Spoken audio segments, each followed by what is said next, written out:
Hello, my dear friends. Here we are once again. I hope I find you all in good health and safe and sound. I'm Arith, and today I shall continue developing on this subject. On the previous video and the first, I've asked you if you wanted me to turn this into a series, and here we are.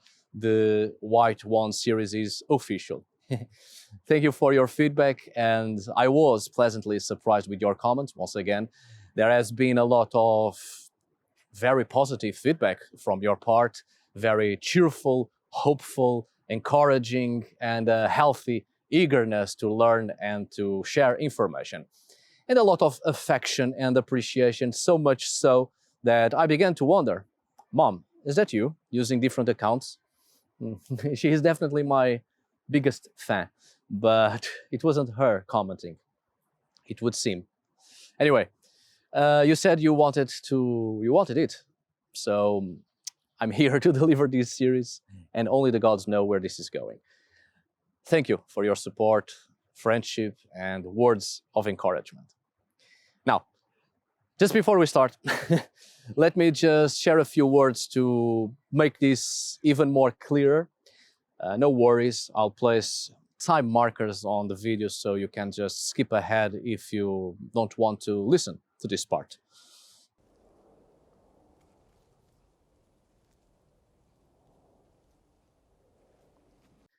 We live in complex systems of untruth, and to be aware of this and also to possess this kind of knowledge here expressed in such videos, I think it will help people, or at least it's my desire that it will help people to avoid submitting to manipulations and avoid being carried away by shallow desires that rule the hearts of those who seek to guide their lives by following groups and people which themselves further contribute to the untruth that so often feels comfortable, right, and just. But it's simply a placebo for the person who has lost the will to seek out the mysteries of life.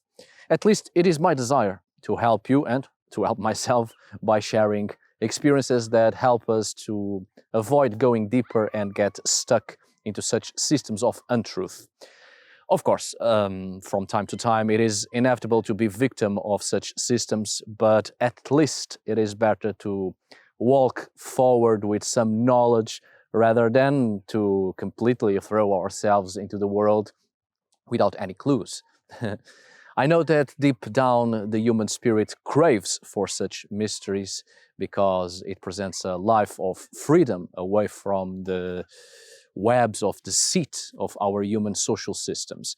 And though such mysteries are dimly remembered, they call to us still from the ancestral depths of our souls. I think many of us feel that way.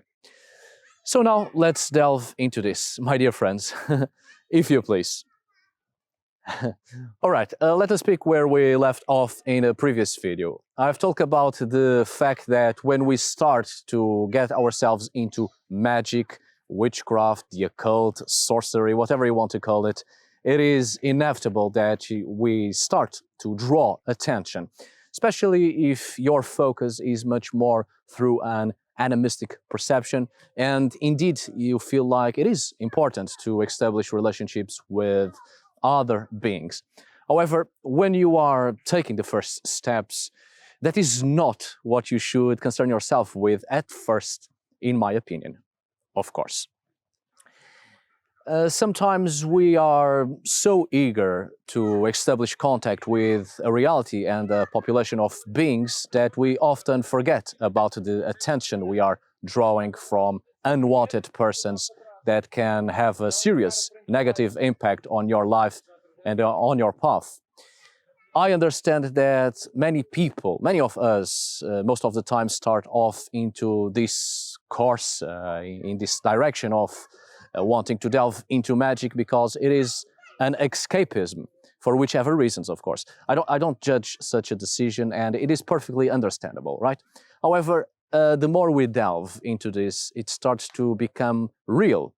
We often start without a clear perception of what we are getting ourselves into, and it is often a sort of occupation, a hobby, whenever you feel like inclined to it. But as we progress, we will become aware that there are a tremendous amount of responsibilities, not just towards others, which I've often talked about that in here, but towards ourselves as well. We have to be responsible with our actions and choices, also to avoid getting hurt, being damaged by others as much as possible. What I mean by becoming too real is that it was never unreal. It was just uncertain, unclear. When we took our first steps, and more often than not, there isn't the perception that there are others out there doing the exact same thing. It's not a question of the existence of people like us trying the same things, but the reality concerning the existence of those who have succeeded and are far more powerful than what we can possibly imagine at first, and certainly with more knowledge than us. Those people will always exist in whatever profession, occupation, or social environment we are in. There are powerful people who will most definitely take advantage of our ignorance in anything for their own personal gain, which is often not clear. We must keep that in mind. The existence of those who are far more powerful and knowledgeable than us. And what I want to deal with in a moment is no longer the fact that we must be humble in order to be open to knowledge. It's no longer that at this point, but always be humble, of course. What I'm talking about is that sometimes we need to play the fool for our own protection and survival. Certainly, too much modesty or false modesty serves nothing. One thing is being humble, but another thing is having the perception of your potential. Be open to knowledge, but do not cut your own wings if your aim is to fly. We do need to be aware of our potential and be assertive in our decisions, because if we want to thrive, we have to give ourselves that possibility. However, it is also a question of balancing these two aspects of being humble but also be assured and self-confident with playing the fool sometimes. When we start, we are eager, our fire burns bright, we are very active and open. The attention we are drawing concerning our own person is noticed by others. And that's how we began to delve deeper into this. When things that normally didn't happen start to happen, when our dreams become more complex and we delve ever deeper into ambiances never known before. When in front of us there is more than just the wind passing through the leaves, and we start to see patterns of communication or attempts to communicate. We also draw the attention of other human beings who have been in this longer than we have. A person more knowledgeable than us when it comes to magic, well-trained, more powerful. It is frightening the amount of advantage such a person can have over someone still green. When the fire is burning tall and bright, there's a lot of new and unused essence, energy, spirit, if you take my meaning. And there will be persons who are far too eager to formulate a relationship with you, both living human beings and spirits. But at first you need not to concern yourself with beings we call spirits. That comes after, one step at a time. In order to protect ourselves, we must pose the question, why is someone so eager to create relationships with us? For us to be part of their group. Why are they so eager to form a coven with us, or a magical circle, let's say? There are indeed people who are beginning this and would feel more comfortable having someone at their side and form a group to support each other. Surely, it's normal. There are people that are at the end of their lives or of their days and genuinely choose a new person, an uninitiated, to be initiated and share and pass on knowledge for the sake of the continuation of the craft, and to pass someone that knowledge that has been gained over the course of a life, so it can continue on to exist. For whatever reasons, you will understand such reasons by the conversations and relations you establish with people, be that for help, support, or to be initiated. You need not concern yourself with those, because those are not harmful intentions. What you need to concern yourself with is the sudden eagerness of someone who wants you in, but no clear purpose is established. To be wary of such people seems obvious and a natural impulse, right? The problem is that when we are taking our first steps, or even having been into this for a long time, sometimes we crave to be seen by someone who is clearly more powerful than us. We crave that sort of attention. Or we are overly joyed because we think a powerful person sees potentially in us. Or simply we are ambitious and we want more and fast. We want to receive it now and then. Or we just want to prove ourselves. And there goes humility and welcome pride and overconfidence and immaturity, which I am certain the more knowledge and experience you have or will gain over time, at a certain point in your life, you know you are somewhat mature when you realize that acquisition of magical knowledge for sole advantage of for oneself, often unfair, for the sake of power alone, is no longer important, desirable, no longer interesting, and certainly non-supporting. But before that, some persons can be very persuasive, and are eager to get you in without much explanation or a clear reason. It's these persons we need to concern ourselves with and ask why this sudden desire to form a group with us or having us in. As I was saying, in the beginning, our fires burn bright and hot. It is new energy that has awakened.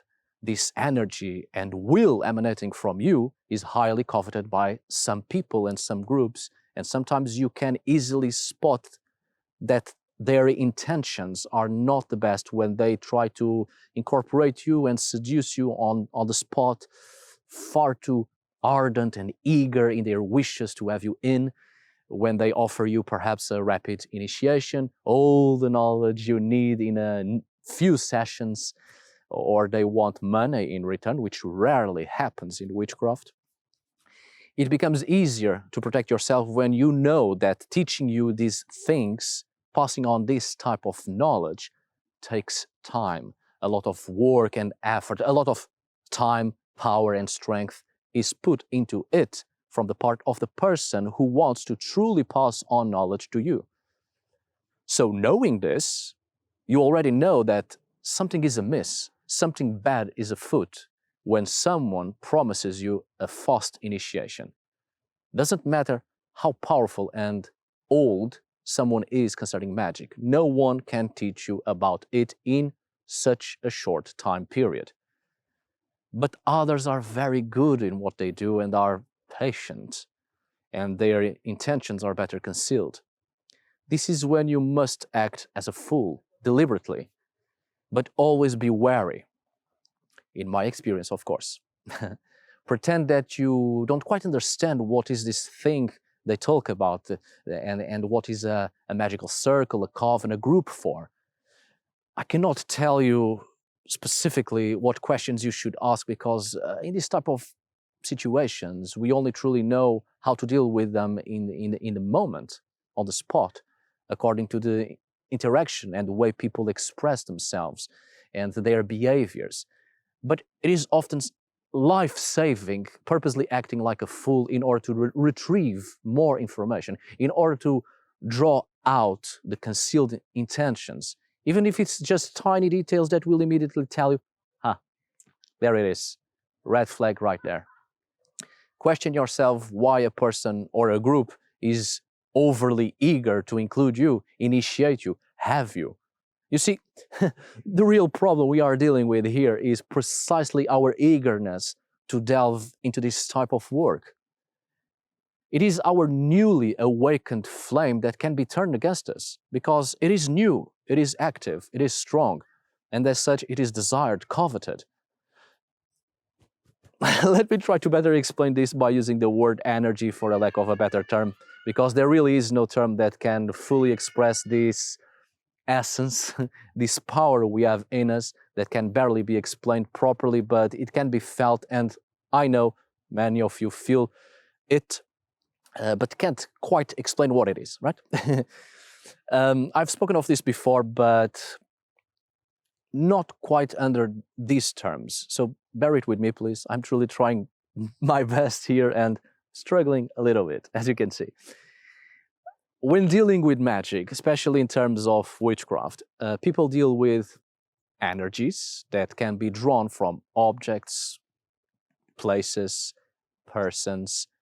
There's life force, vitality, or vital force within many things in this world.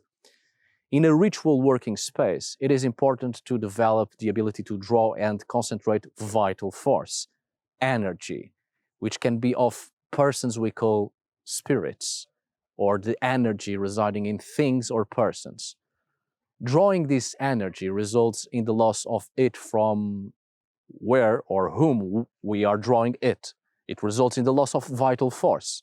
This is one of the reasons that leads us to be aware of the responsibilities we have towards ourselves and others, and why trusting and respectful relationships are created with persons, be those human, other than human, or more than human persons, because the energy of persons is often retrieved, placed, drawn, acquired, passed on, whatever. And there is this real sense of the consequences it may bring and the more harmful results it can have. And it becomes a sacrifice.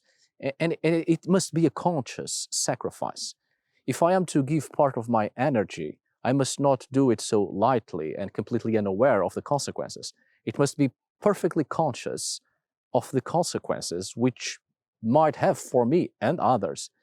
And the same thing happens with others who give out their energy, their vital force to us and to others in a situation, in a ritual, etc.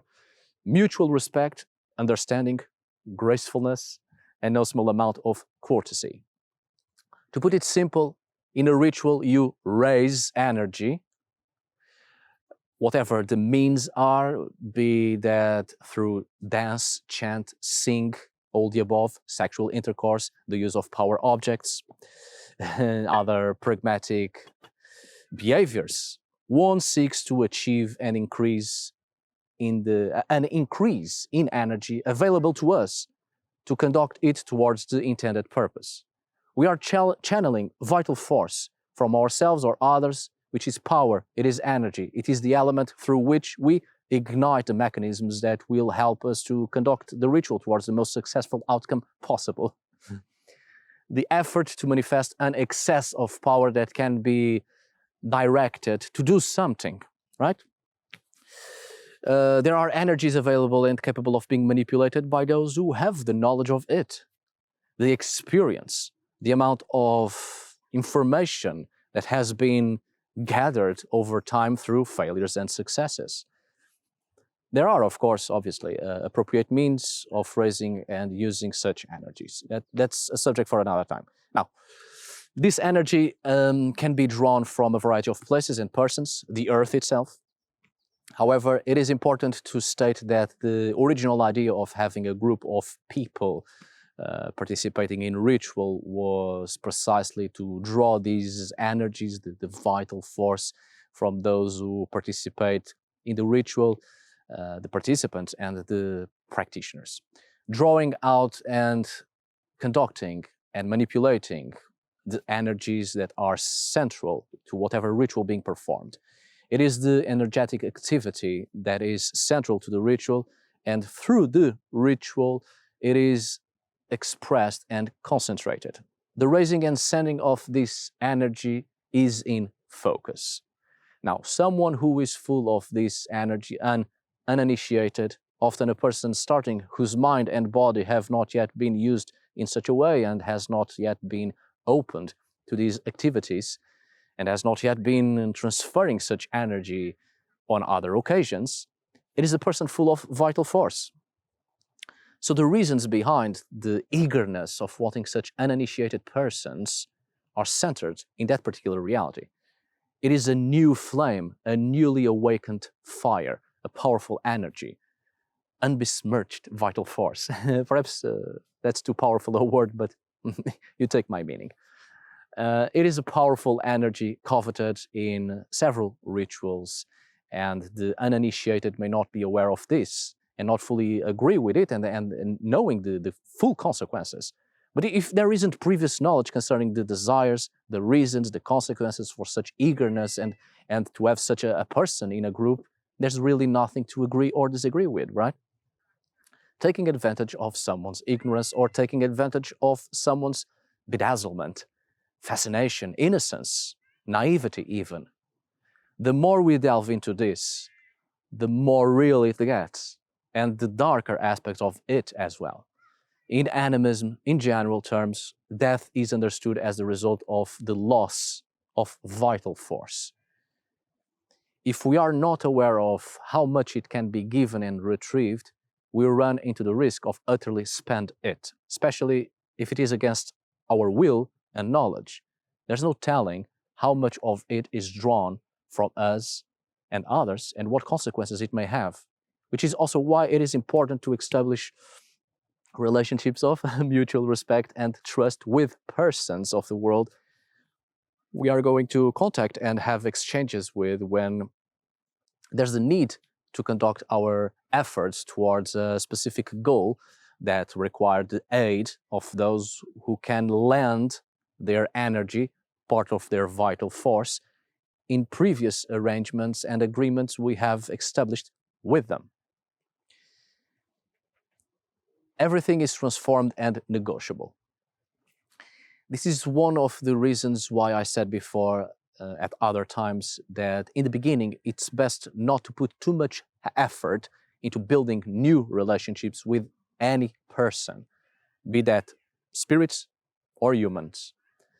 First, work on your person, be aware of what you can and cannot do, how far you are willing to go, and take time, be patient, learn about the world that surrounds you and the world within, and be self-confident.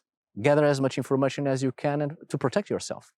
But don't forget to be open to new experiences, which will definitely give you more knowledge. The more you know, the better equipped for this you shall be.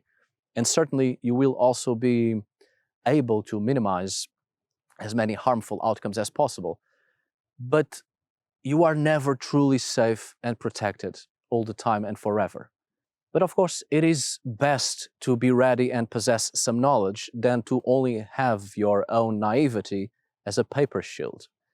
And besides, in our own eagerness to learn and to do things when we take our first steps, we have to be careful not to scare off those we want to establish relationships with that will become of the utmost importance in our magical endeavors.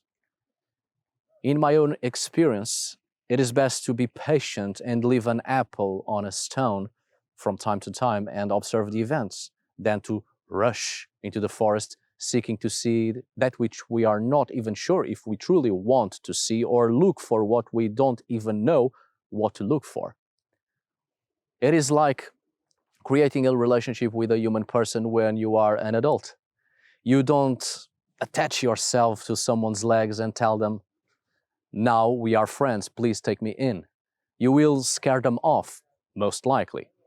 Be gracious and patient and be yourself. Go slowly and build a relationship of trust and mutual respect. And the four winds don't need to know about such relationships. In this path, it is always best to keep quiet and to have a low profile.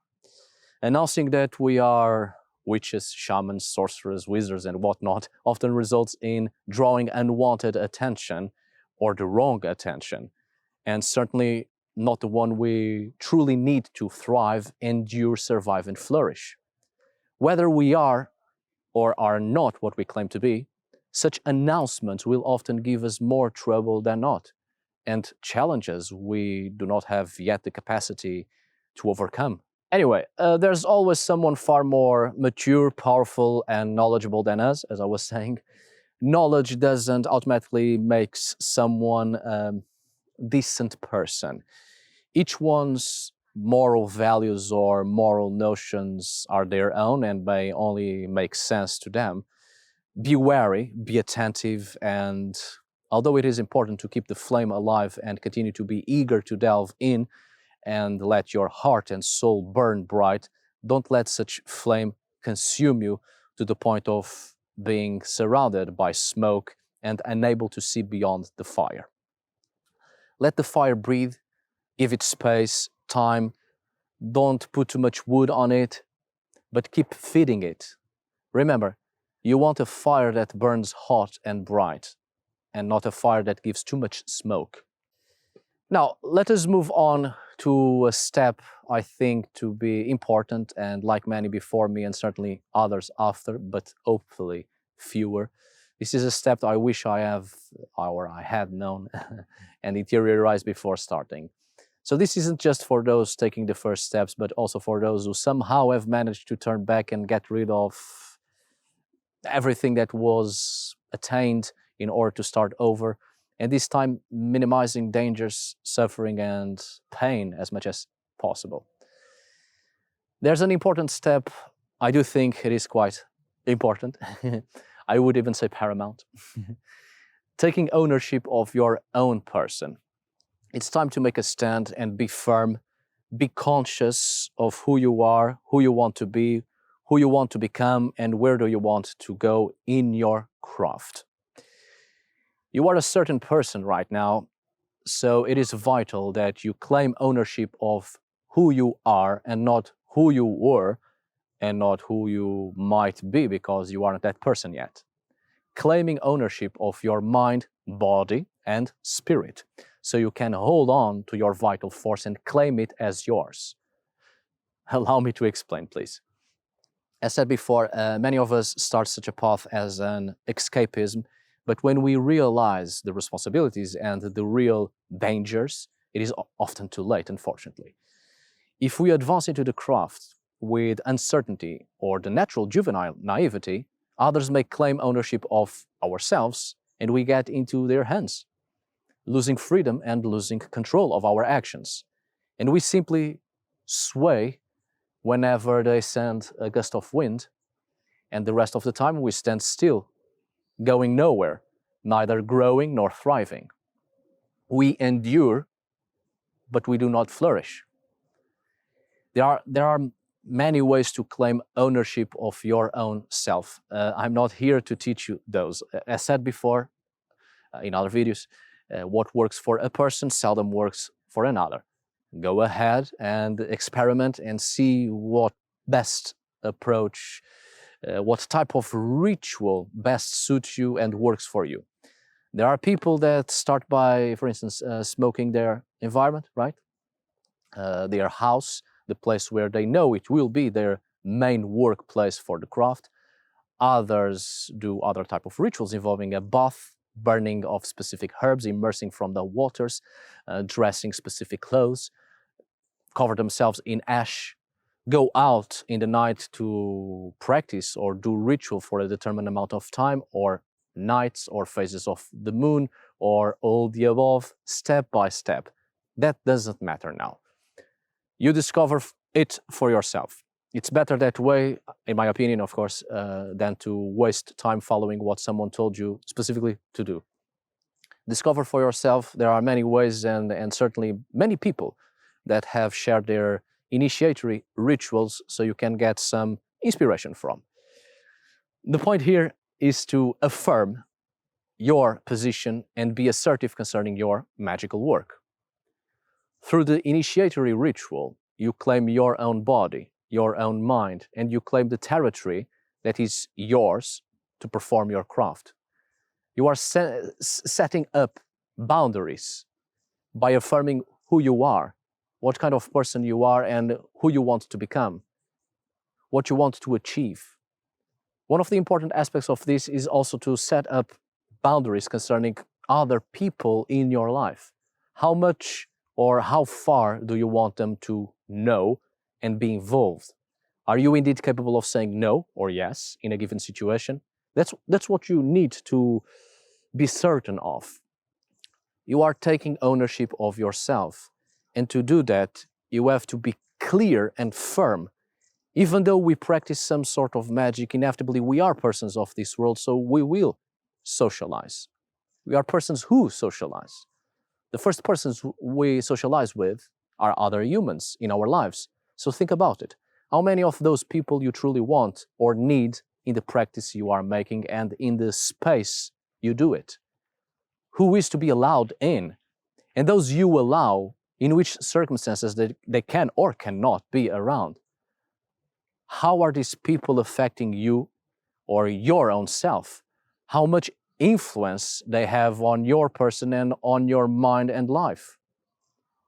Is the influence negative, positive, and whatever it may be, how much of which is passing on to you and affecting you? In this type of craft, we create relationships, be that with other humans or with the wide community of other persons of the world, including those we often call spirits that will aid us through our path. So if we do not claim ownership of our own person and our own space, it will be very difficult to create such relationships of respect and mutual aid in the future. If you do not have respect for yourself, and if you are not firm and make a stand and claim what is yours, claiming your own person, future attempts to create relationships for the sake of the craft will often be quite futile, ineffective, unproductive, worthless even. Not just that, but if you are not assertive concerning who you are, you will be easily manipulated and draw the attention of less helpful entities, or even entities that will not respect you. Why should they, if not even you, is capable of holding and owning your own self? You exchange energy with others, so look closer and deeper and be neutral about it as if you are observing it from a point external to yourself. How many people you interact with and which of these persons should really be around and know about your path. So again, claim yourself and your space, because it will be your sacred environment where you can work and be focused. You are not supposed to give your energy to any person that asks for it, especially when you are not willing to give. Do not give in. This is why it is important to claim your mind, body, and spirit, because you decide how much energy you give and to whom, and when, and under which circumstances. If someone oversteps your boundaries, you make a stand, claim what is yours, and be firm about it, because this will happen many times. Other entities will try to overstep.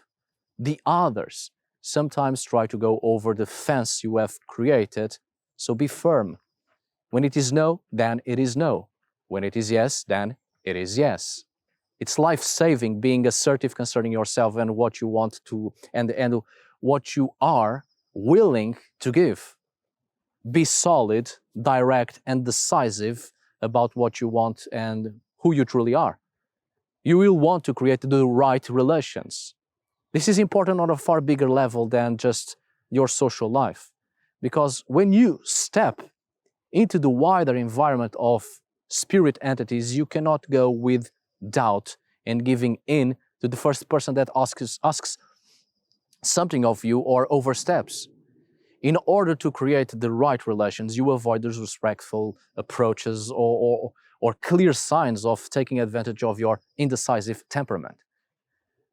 But making a stand isn't just to claim ownership of yourself and your space, but also to be self-assured and to make it clear the true person that you are. To be truthful to the relationships you already have with others and make them understand that you are assured, determined, resolved, and serious when it comes to yourself and the person that you are in truth.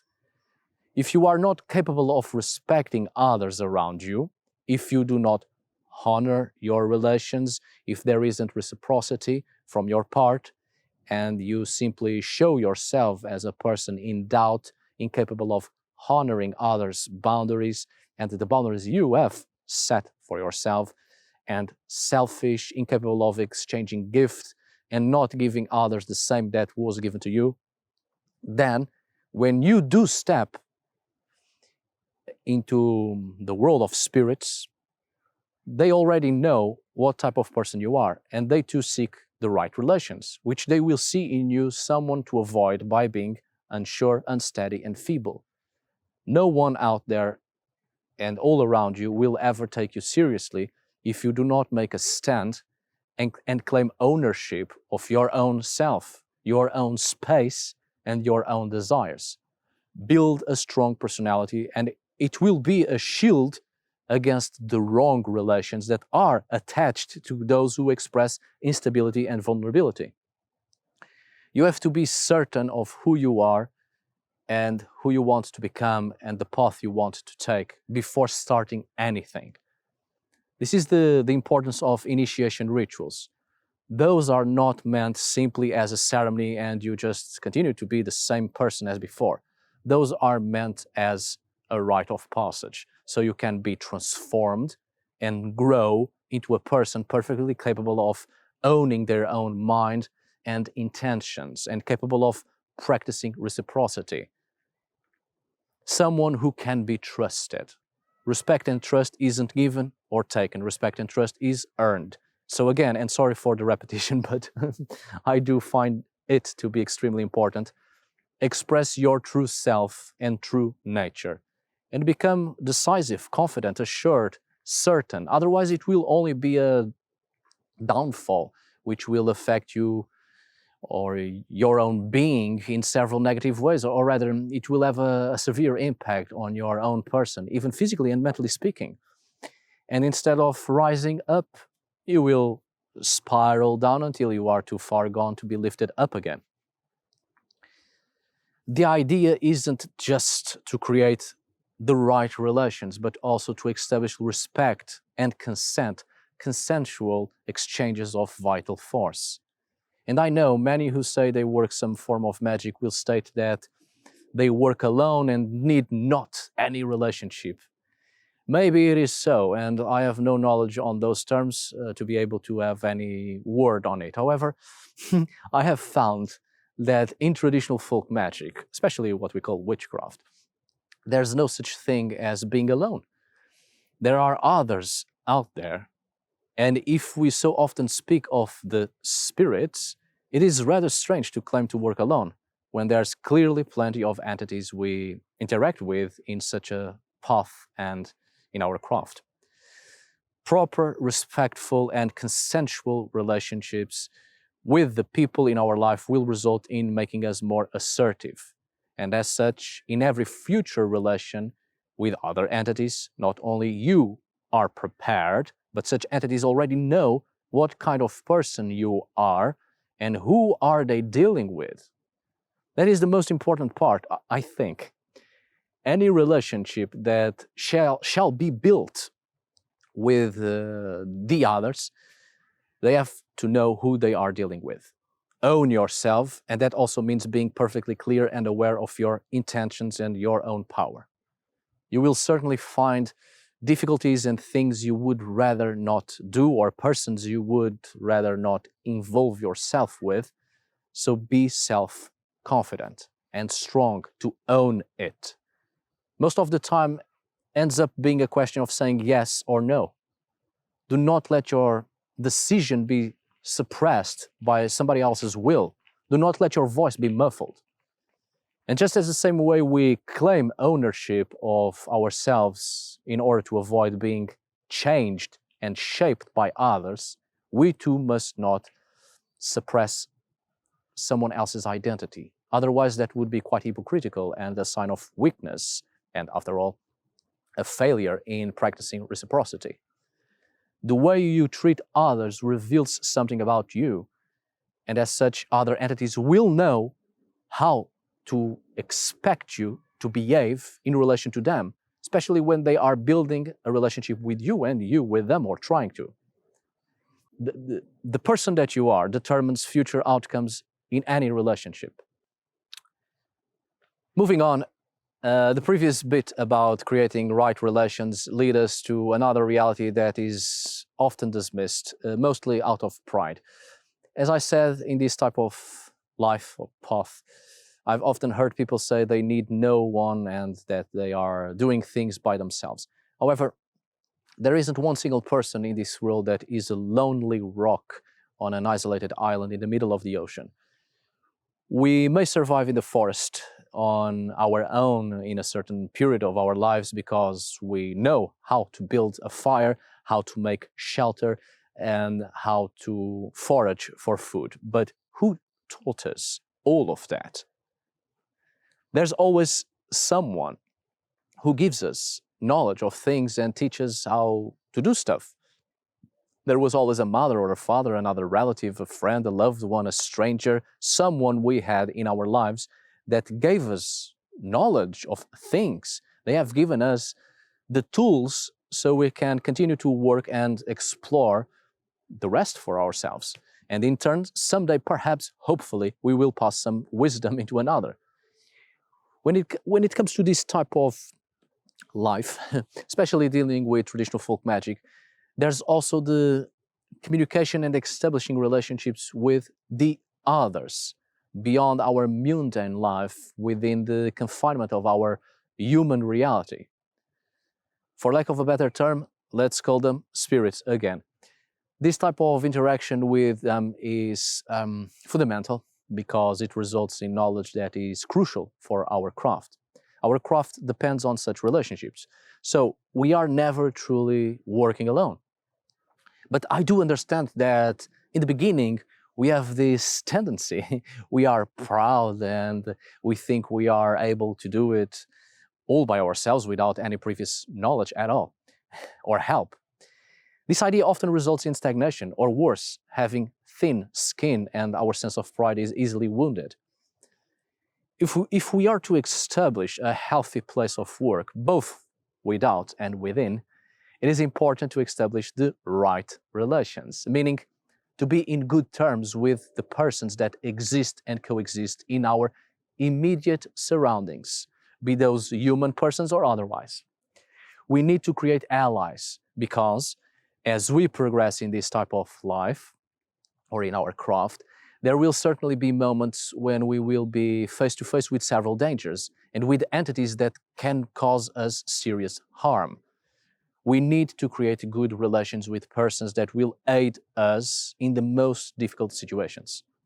It may not seem so in the beginning, but in the long run, you will wish you had a strong, respectful, and trusting relationship with an entity that could aid you in getting out or solving of a situation you find yourself in. This moment is crucial in your life as a witch, sorcerer, whatever. It is a mistake to create all sorts of enmities and start to fight battles right at the beginning.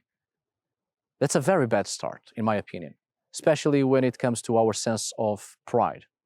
As I said before, we will start to draw the attention of others, and more often than not, the first attention that we will attract is that of other humans, either starting in this path just as we do, or others more experienced. Whichever the case, our sense of pride can be a dagger without a handle, and two blades, one at each end. If we start by fighting a lot of battles, it will make things very difficult, and this type of life and activities are already hard enough. So it is stupid to needlessly make it even harder. And this happens more often than it seems possible. I could give you examples of people I have met in the past that were starting just as I was, but I think that would be a waste of time, and it's best to move on and move on to what really matters. But indeed, those who are still around, that neither lost their minds nor ended up dead, live their lives today as normal as possible, but they have not achieved any of the things they wanted when they were starting. I kept track of a few.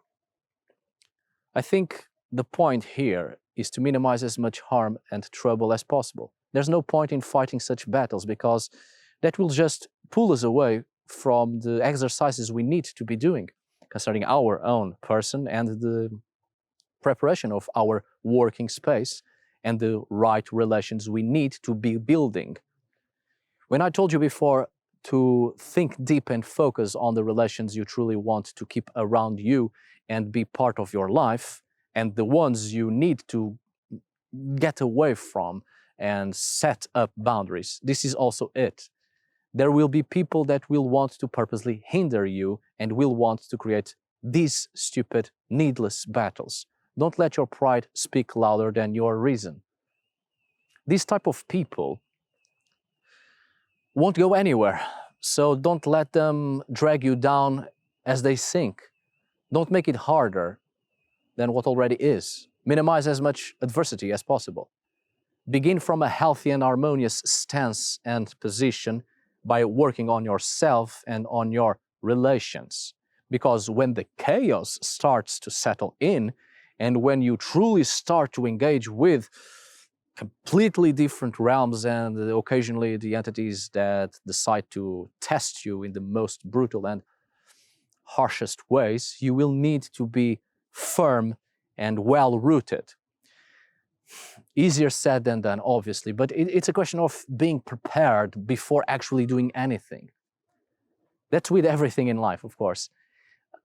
You will not be very successful in foraging for food and building a fire when you are in the forest if you do not have the knowledge on how to do such things. It's a question of preparation, having both the knowledge and the know-how.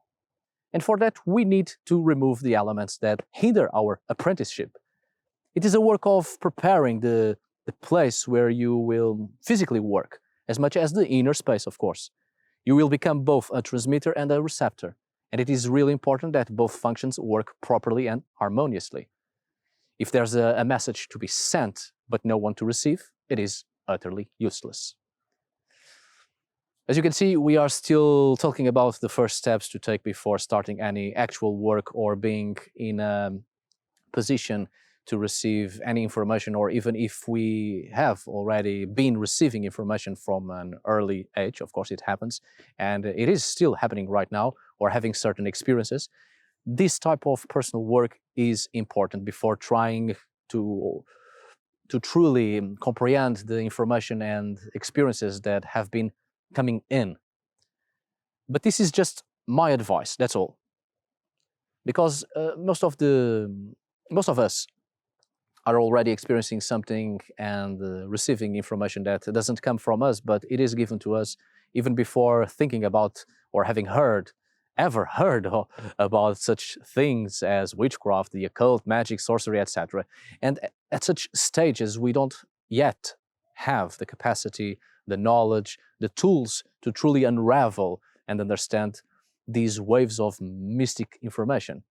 So when we indeed decide to explore further, it's important to first start by working to build a healthy environment for our work that will ultimately give us the capacity to delve deeper into this and finally understand the experiences we are having.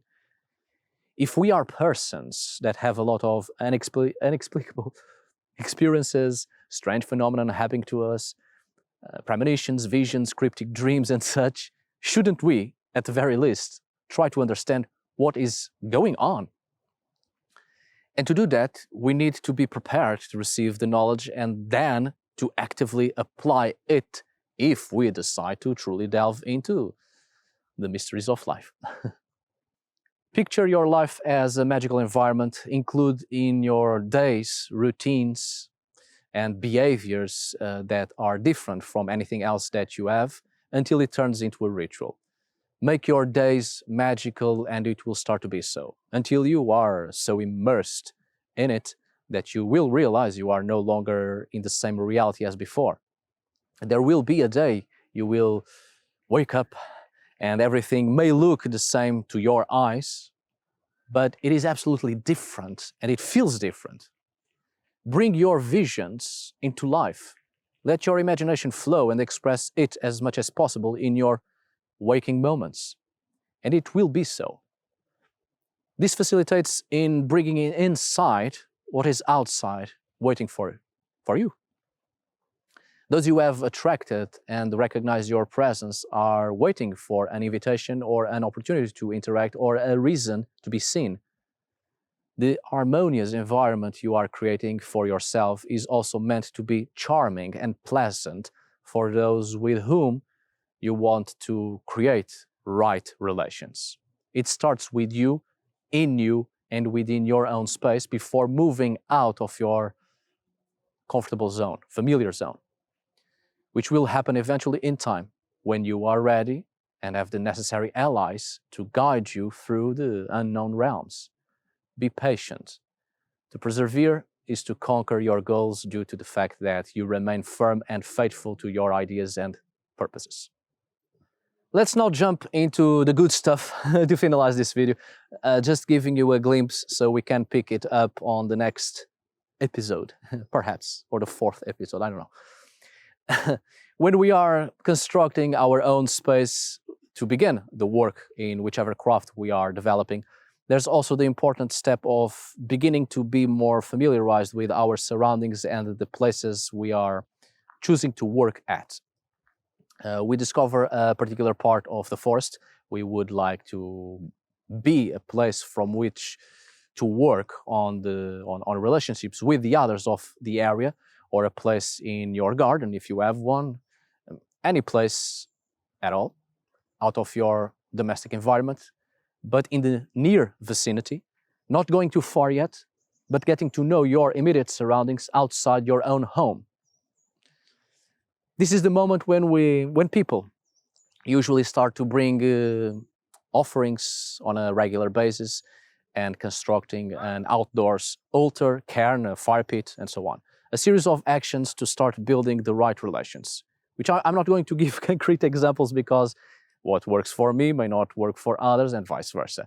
We all have our own ways to deal with these things, and the more we explore and experiment, the easier it will get to perceive what indeed works for us. There's plenty of ideas out there, and within you, explore them by yourself, and it is easier if you are in direct contact with the spaces and trust your instinct. Rely on the power of intuition. However, we often forget that it is necessary to invite the others into our life. Sometimes it is too soon or too abrupt, our interaction with the others in their own environment.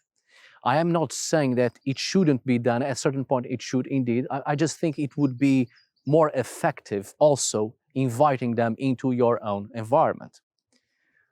We have all heard of loose bricks, crevices, and nooks on the walls of old houses, and a hidden spot at the fireplace beneath a stone or a piece of masonry, or in the chimney itself, and inside objects related to witchcraft, talismans, offerings, items of protection, artifacts, constructed utensils for a variety of purposes. And this is often done with materials we pick from outside, from certain environments, like when we see a beautiful rock and we take it home, a branch even, and we transform such objects to become things that are part of our house and to fit into our environment. I'm quite sure you take my meaning. These are objects you bring in to build your own environment, but to also transform it into a place that is also welcomed by those that inhabit the environment from which you have asked for such objects. All the things we take and the knowledge gained from the outside, we take it home and make them part of our life. We are slowly inviting in. We are deliberately including others in our life so we can build the right relations. Although, of course, I must add, I've been talking about the right relations, and I think it is important to say that this is not an idea that I have come up with right here on the spot or any time at all. It doesn't come from me. But the idea of right relations is a concept we usually speak of when it comes to progressively build a pathway in the craft we want to express ourselves, especially through an animistic perspective. It is important to get this conception right. Right relations isn't a matter of treating others as you want to be treated, because that in itself becomes an unwilling imposition to those you try to build a relationship with. It's more on the grounds of treating others the way you treat yourself, and being attentive how others treat themselves and treat others, and not how they also want to be treated. I would like to wake up with kisses and cuddles and have someone washing my back when I'm taking a bath. However, I will not treat someone the way I want to be treated, because that someone may not want to be treated in the way I think it is best for me and how I wish I was treated. If I understand that I am dealing with persons and that they have their own identity, I also understand that how we treat one another isn't a question of personal wish, but how to respectfully treat persons without forcing them to do something that can bring them dishonor, insult, and abuse. We are not dealing with things or objects or property, but with persons. We extend personhood to all manner of entities that in our current society we normally view as things, but our society isn't their own, and we enter in totally different realms. The way we treat others also builds self-respect. So the right relations aren't those that feed our wishes and desires, but in which we can create cooperation. This is what we try to invite in, the persons with whom cooperation can be established. And it is beneficial for us and them. Of course, you can try to impose yourself and your will. There's literally nothing to stop you from trying to build relationships in which the sole objective or purpose, or your purpose, is to be treated exactly how you want to be treated. However, it is ill-advised. There's consequences. And most people won't do that from the moment they understand that nature, the ecosystems, and the communities of persons don't work that way. For the existence of a well-balanced ecosystem, there must be cooperation, and cooperation is only possible with reciprocation. This is not something supernatural or anything. This is perfectly visible by observing nature and even observing human behavior. We only see a well-balanced society when there is cooperation. Lack of reciprocity demonstrates a less productive environment. Right relations isn't necessarily inviting in all the harmless entities you contact with, or even when you are outside, it isn't solely creating relationships with the harmless ones. Cooperation is possible with dangerous entities, even predatory entities. This is something important to reflect upon, I think. Let's create a picture here. Think of it as creating a relationship with a hare. If I'm pronouncing it wrong, I'm talking about the long-eared large rabbit with crazy eyes. This entity is clearly not a predator to you, and you can build interesting right relations with such an entity, which teaches you much about its own realm and shares wisdom with you and certain ways of the land. Then there is the lioness. She's a predator, but there is the possibility to create a right relation with this predatory entity, which will certainly be less productive. But the perspective is different from that of the hare. And you don't have to fully engage with the lioness all the time, but be on friendly terms with her. Because remember, you are creating allies. Their knowledge and power will be useful for when you encounter several obstacles. Now, think of a bird, a little robin. The robin is not a predator to you, but the worm will beg to differ. Some entities' nature can be predatory or not, and it's just a question of perspective. They may not be considered predators to some, but they may be to you, and you can't simply rely on the perspective of those that tell you the robin isn't a predator, because in situations when you become the worm, you will be eaten by the robin if your knowledge of this bird is solely from the perspective of those who do not see it as a predator. Right relations is being on friendly terms and creating allies, even with dangerous entities. But in the long run, you will recognize the differences. But of course, there are other entities that simply should be avoided because their nature is what it is and cannot be negotiable, reasoned with.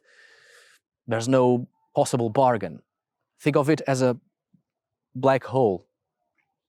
It swallows all light. It is a dangerous thing, and everything that comes near it is swallowed. It is its condition. There's nothing that can possibly be done to change it, and it acts as it acts. And really the best thing is simply to not get near it, to completely avoid it. Sometimes we encounter entities like this. Avoidance is the only smart thing to do. So these are the right relations you invite in, trying to be on friendly terms with those who are willing to cooperate, and for this, reciprocity is necessary. If you take, you give something back.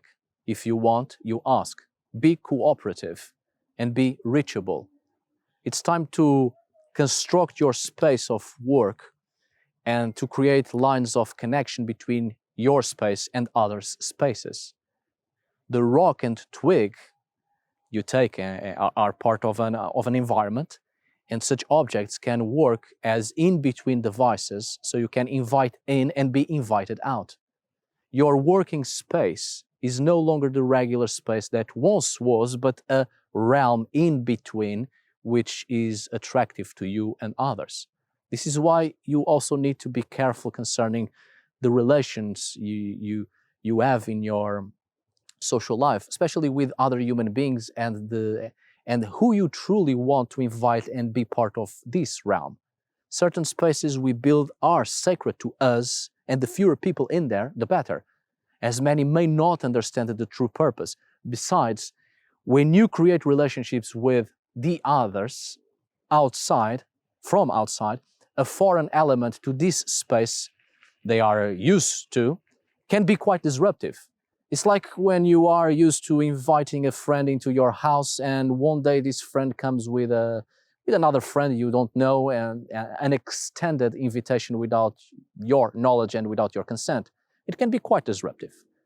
Your space is your own if you so wish it, and the right relations are those who understand and respect that, respect your decisions. Anyway, if you are incapable of being reciprocal, no one will want to deal with you. It's not just a question of respect, but also a question of trust. You build trust, but you also have to give a little of yourself and trust others.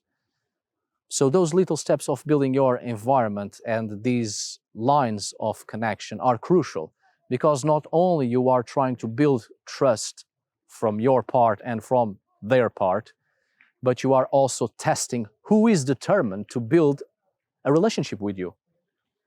These very slow steps that require a lot of patience is also opening up a path of opportunities. Trust is built slowly, and every person needs opportunities to slowly approach and build trust. These opportunities, in great part, lie precisely in the objects you bring with you, both to your home, but also as gifts to exchange for what you have taken. This is only advice, of course, but I do think it would be wise to create these relationships and lines of connection in your environment and in the spaces within your immediate environment. If you are in the right relation with your own environment and the spaces closest to it, it will be far better and less hard to then transport such a state of body, mind, and spirit into other environments, especially if later on you decide to either join a group or form a group. It is also important, in my own experience, of course, to be in friendly terms with your immediate environment to better understand how to create the right relations and connections and the reciprocal ties and the work that has to be done to achieve all of this. So later on, you can have a more assertive judgment in relation to those who want you to be part of their group or those who want to join you, and for future attempts to build relationships with other persons, other than human and more than human persons in places far from your familiar circle. Because the more you advance in this, the more you will perceive and attract to you, and you may find yourself in situations where you have to deal with certain entities all of a sudden, and it is important to have the knowledge on how to recognize their intentions and to make an assertive judgment of character for your own safety and the safety of others. More often than not, right relations is truly a question of a series of events out of your control and even out of your perception that will culminate and shape into a moment that is presented to you, an opportunity, and it is important to know what to do in such situations and not miss an opportunity. So you are also opening a path of opportunity or opportunities to your future self. You are preparing the grounds, preparing the path. Also, trust your instincts. There will be many times when some person, some entity, even if you are going to directly be involved with someone who wants to teach you, they will make you uncomfortable. This is natural. Now, there's a big difference between feeling uncomfortable and having a sense of peril, insecurity, that sense of dread in the back of your head that signals that you are not safe. This instinct also goes to what was spoken previously at the beginning of this video. If you remember, if you are still there, in terms of those who are too eager to have you in their group. You, yourself, when passing the knowledge to another, you will also, certainly, most definitely, make them feel uncomfortable at times. It is normal. What isn't normal is passing on a sense of danger, making people feel unsafe and their vulnerability being exposed and taken advantage of. This you will also feel in attempts to build relationships with several entities. Being opened and risk a little trust should be done, of course, but there are limitations. So our own instinct is our alarm trigger. Comfort is not a synonym for safety. As an example, if you feel intimidated by my own person, then I am not doing this right and I am failing you. However, if some of the things I've been saying in such videos make you feel uncomfortable at times, but you can still have a sense of trust and security, well, one little final advice, if you allow me, of course. One of the things that helps me in anything when dealing with persons is to expect absolutely nothing, but having hope. As such, I won't be disappointed, but I may have a few good surprises. We must not let ourselves be closed to opportunities. We must be rational, but also being opened and alert. My apologies if these series are going slowly, but it is on purpose. It is as slow as our own endeavors to open a pathway to lead us to develop and evolve our craft. Here, I'm only giving advice, nothing else. Ultimately, it is always up to you to make your own decisions. The only thing I ask in return is that you also share your insight, your knowledge. Be active in sharing information here for the community, which I know it will prove to be useful to both myself and any other person here involved. I am by no means a person who holds all the knowledge there is and ever was and shall be about these things. Such as yourself, I am learning and developing my own craft. These videos are only a means of communication and to let information flow through the exchange of our experiences. I think the world needs, now more than ever, more people who want to try different things and to be active in trying out different things and taking new approaches to life. Not only we need to be inspired, but we also need to inspire others and let our imagination flow. And I know many are skeptic, and I am certain you have every reason to be. After all, we are rational beings as much as we are imaginative and creative beings. However, to me, it is no longer a question of if magic is real or not. It all goes down to a single rhetorical question. Why do we dare to imagine it and yet fear to believe it? I think it is ultimately an inconsistency of our own minds as human beings. The fear to actually live the things we imagine because they are too strong and powerful, and our instinct to survive is more inclined to rely on the perceptive reality we have agreed to be authentic, certain, and absolute, because the world and life is hard enough. Indeed, it is. And we hold on to what gives us certainty that we will survive and thrive. That may be one of the major reasons why we repress imagination and avoid being inspired, because we fear to live in a reality that is different from what gives us certainties in life. But things don't have to be so drastic, I think. We are imaginative and creative beings. As such, I think we are perfectly capable of living in between. When we engage in such a life that deals with what we usually call magic, for lack of a better term, there are other responsibilities to add to the already existing responsibilities of being a functional human being in a human society. It's hard work, extra things to be worried about.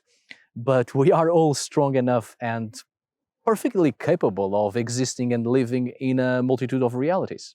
Trust in that. It's all a question of expressing ourselves outside the reality that was stipulated and agreed upon to be the only possible reality. I wish you the strength to have the courage to follow the path you truly wish for yourself. I wish you the strength to endure until you can flourish. Thank you so much for watching. See you on the next video. And as always, thank you for today. Until we meet again, my dear friends.